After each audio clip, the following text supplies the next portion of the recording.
idol sa ano, sa barangay Natunuan, San Jose, Batangas. Dito ako bumibili lagi ng suki kay ano. Kaya titatanong tayo nung magkano ang kilo. Kasi ang ano mo kilo dito 220. 220 ang masarap dito ang lagunisa.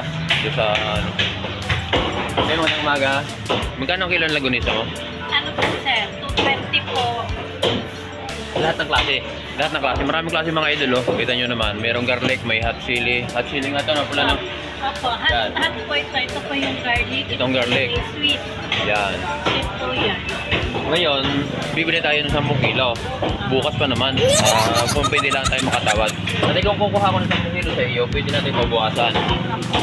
Pwede nyo po bawasan naman sir. Magkano ang kilo ang pwede ibigay? Oh, 200 na.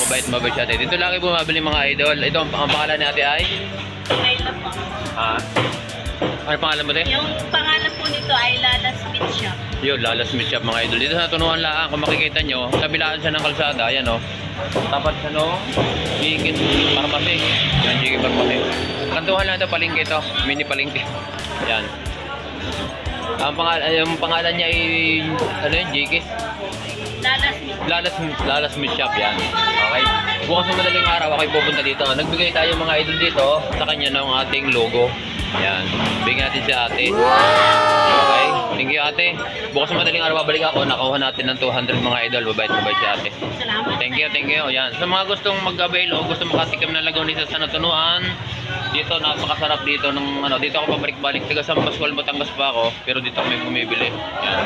Thank you. Shout out sa lahat ng mga viewers, sa lahat ng mga kamag-anak ni ate. Yan, dito tayo ngayon mga idol. Yan. Thank you.